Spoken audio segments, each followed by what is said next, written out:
música, tu música, tu eyuca. Hola amigos de Música Mía, los saluda Erika Acuña y hoy tengo el gran placer de estar con Leo Heiblum, destacado músico mexicano que tiene una larga trayectoria en la escena alternativa latina, que desde 1999 se vinculó al mundo audiovisual, donde ha tenido una notable carrera. Hizo parte del departamento de música de Frida, junto a su socio y amigo Jacobo Lieberman. Ha compuesto interesantísimas partituras para el cine latinoamericano como la colombiana María Llenares de Gracias, La Jaula de Oro, por citar solo algunas.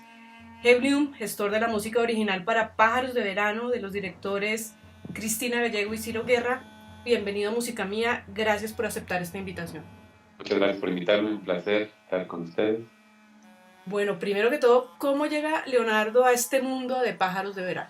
Estaba yo en Cannes con la película de Marcia Tambuti, Allende, mi abuelo Allende, y ellos estaban con El abrazo de la serpiente. Estábamos los dos en la quincena y ahí nos conocimos. Me acuerdo que incluso los actores del abrazo de la serpiente vieron la película de Marcia y nos conocimos, hicimos muy buen clic. Vinieron también a los premios Fénix y yo hago la dirección musical de esos premios. Entonces ahí nos pudimos conocer más y pues fuimos a unas buenas fiestas juntos y compartimos muchas cosas y después me invitaron a hacer la música de esta película, con lo cual me dio mucho gusto, mucho honor. Pues hablemos un poquito como del proceso creativo, primero de cómo se empieza a construir este universo sonoro y de cómo se va definiendo desde dónde se va a posicionar la música en esta historia. El proceso con Cristina y con Ciro fue muy interesante. Cada vez que trabajas la música para una película es diferente, cada proceso es distinto. Y este fue uno de los que más me gusta a mí, porque me invitaron desde el guión. O sea, como que desde el guión ya tenían claro ellos que querían trabajar conmigo. Entonces, pues empezamos a platicar sobre qué es lo que ellos querían que la música representara para la película. Y lo que fue increíble y muy importante es que yo hice un viaje a Colombia, a La Guajira, 2 semanas o 3 semanas antes de que ellos empezaran a filmar, y entonces ahí tuve la oportunidad de recorrer varias comunidades en donde conocí a muchos músicos locales que me enseñaron los instrumentos, me enseñaron cómo se usaban, hice muchas grabaciones, algunas de las cuales incluso utilicé, y después pues tuvimos un largo proceso de experimentación y de prueba hasta llegar a lo que fue mejor para la película. Bueno, digamos que esta es una historia sobre la tradición, donde la palabra tiene un profundo valor, también de cómo la ambición fractura estas tradiciones, cómo fractura una familia que termina pues como sumergida en la tragedia. ¿Cuáles fueron estos elementos narrativos que más influyeron en tu música? Siempre tuvimos claro que la música iba a ayudar como a dimensionar la tragedia de lo que estábamos hablando, ¿no? Siempre hablamos del Padrino o de cosas como muy, muy grandes, ¿no? O sea, no era una película que se prestara para una música muy discreta o muy sutil, sino que tenía que ser muy contundente. Y la verdad es que pues encontramos la sonoridad de estos instrumentos, que mira, te voy a enseñar un par, que se llama el Guantorroyoy, y este es otro, el Masi, y por aquí está la Zaguagua, que este pequeño instrumento tiene un sonido muy impresionante, que es uno de los que más se escucha en la película. Y desde que escuchamos esa sonoridad nos encantó a todos, porque es una especie como de saxofón bizarro, quién sabe de dónde. Y desde el principio supimos que nos gustaba, pero después experimentamos muchísimo. O sea, probamos orquestar todo, hacer cosas electrónicas, como que probamos para todos lados, y al final regresamos a este sonido que desde el principio nos había gustado, ¿no? Pero por suerte tuvimos la oportunidad y el tiempo para experimentar qué era lo que más se pegaba a este tema de la tragedia y de y de la tradición, ¿no? También por eso creo que funcionaron también estos instrumentos. Bueno, tú eres un artista pues que siempre se ha destacado por tener un profundo interés por la etnomusicología, has estudiado los sonidos de la India, de las culturas nativas de México como los huixaricas o huicholos. ¿Cómo fue ese encuentro? Tú dices que viajaste a La Guajira, ¿cómo fue ese encuentro con la sonoridad guayú, con estos instrumentos como la turrompa que también aparece en la música? La turrompa, también tengo una por ahí. Ahorita nos la muestras. Sí. El ontoroyoy que ya nos mostraste, y con estos cantos o hayeshis pues, que son tan importantes en la tradición guayú. Fue muy fuerte porque tanto esos cantos como esas melodías y como esos instrumentos es algo que yo siento que no se parece a nada. O sea, siento que sí es algo muy, muy, muy particular y que a mí me permitió hacer una música diferente de todo lo que he hecho en esta película. Yo, en general, casi siempre trabajo con mi socio, que es mi primo Jacobo Lieberman, y en esta decidimos que no íbamos a trabajar juntos, porque desde el principio me di cuenta de que era un trabajo que tenía más que ver con los sonidos y con el viaje y con la música tradicional y con la edición, más que como con una composición tradicional, y eso es un poco más mi terreno.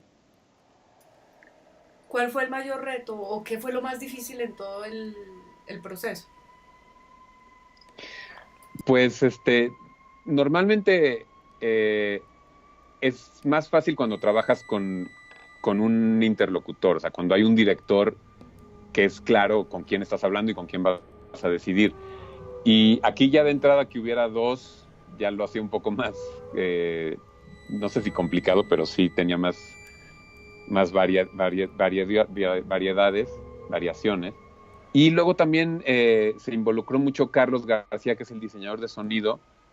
Y al principio, la verdad, eso me asustó un poco porque dije, no, ahora van a ser 3 con los que tengo que dialogar todo.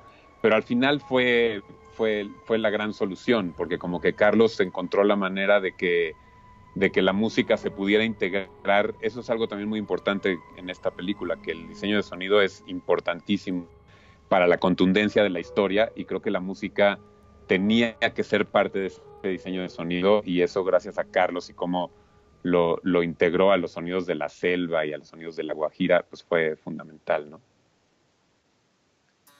Sí, incluso en una entrevista le escuché a Carlos que hablaba sobre la importancia de este sonido de la naturaleza y de cómo esta naturaleza de cierta forma iba devorando un poco a esta familia, esta aridez de la Guajira y todo esto. Muy interesante. Claro, y la música sale de esa misma naturaleza, es como si fuera un bicho más que de pronto explota y grita esta tragedia que le está sucediendo a la familia, ¿no? Seguramente en Leonardo había muchos imaginarios sobre cuando estuvo frente al guión, antes de este viaje, que se transformaron durante el encuentro. Y pues, me imagino que debió ser un gran proceso de aprendizaje. Hablemos un poco de eso, de este Leonardo Heiblum antes y después de Pájaros de Verano. Pues algo muy curioso es que desde que fui a Colombia y hice este viaje con Misael, que fue la persona que me llevó con todos estos músicos a conocerlos, y con Leiki, que trabajaba también en la película, ahí, o sea, en el mismo cuarto en donde estaba yo, que empecé a editar lo que tenía, y vino Ciro y escuchó unas cosas en los audífonos, lo primero que dijimos, wow, esto está increíble, va por ahí. Después de eso fuimos a recorrer el mundo y dimos 100 vueltas para volver a eso. Entonces, no sé si es un aprendizaje, pero fue bonito ver cómo esa idea original que nos había parecido tan contundente era la idea correcta. Y no es que haya estado mal recorrer todo ese terreno para llegar al mismo lugar. Creo que era necesario para saber que eso era lo que había que hacer. Pero fue muy interesante ver cómo nos fuimos tan lejos. O sea, tengo algunas maquetas de algunas pruebas que hice de cosas que ya no tienen absolutamente nada que ver con estos sonidos o con esa música, ¿no? En ese sentido, yo creo que yo tengo ya mucha experiencia en el cine, y entonces como que no me da miedo que las cosas cambien de lo que yo tenía pensado. O sea, por ejemplo, yo mandaba la música por stems, que es como los elementos separados, y Carlos hacía muchísimo trabajo pues, de composición también con ellos. O sea, cambiaba cosas de lugar, quitaba cosas, movía cosas, y yo no tengo ningún problema con eso. Si va a funcionar mejor la película y va a funcionar mejor la música, pues mejor para todos. ¿Tienes por ahí una turrompa o no? Para mostrarla. La trompa, sí, espérame, la vi.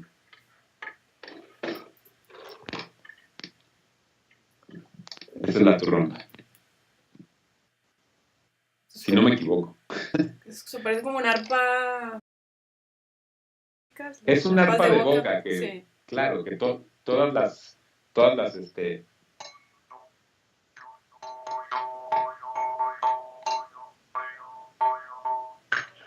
culturas del mundo tienen algo así. Y el otro que es increíble es este. Este es un violincito que se llama, espérame, Taliray. Es un violín que se toca así.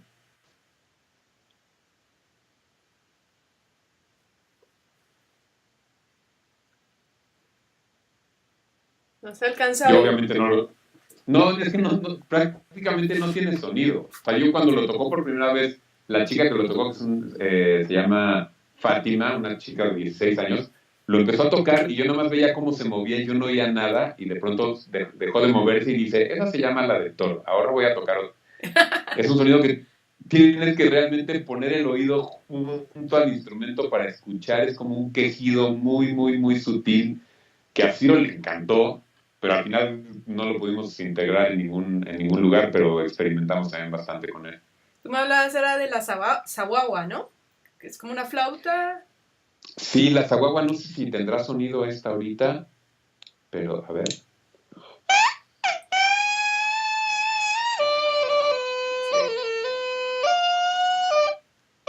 Algo así. Y la que más me llamó la atención a mí pues, fue un poquito como el ontorroyoy, que sí se escucha. El guantorroyoy, sí. Porque sí, es como no similar tengo... a un clarinete. Sí, es de oboe, tiene una lengüetita. Sí. Y lo que estuvo increíble, así como de oboe. Sí. Lo que estuvo, o más bien como de saxofón, a ver si le queda esta.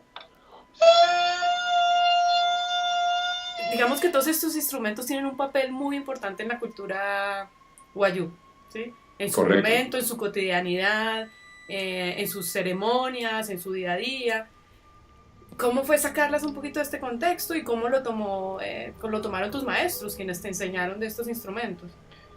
Sí, pues sí, ellos me decían que se usan para ocasiones muy particulares, para cuando están con el ganado, cuando están como en distintos lugares y que siempre se tocan solos. O sea, para ellos sí era muy extraño la idea de que se tocaran juntos. Al final no los acabé tocando juntos, pero lo que sí hice es que, por ejemplo, con el guantorroyoy los amplié y entonces hice ahí algunas acordes con él y una melodía con él mismo, que pues sí es un poco sacarlos de contexto, pero con todos con los que trabajé, que fue con el que aparece cantando el Hayechi, y con un chavo que se llama Marciano Urariyu, él es el que tocó la mayoría de los instrumentos.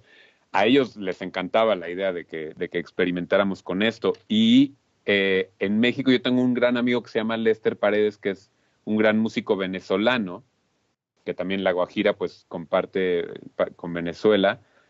Y Lester ya conocía el guantorroyo y ya conocía sus instrumentos. Entonces él vino al estudio y trabajé mucho con él también para sacar algunas sonoridades y algunas melodías un poco menos tradicionales que tuvieran más que ver con la película, ¿no?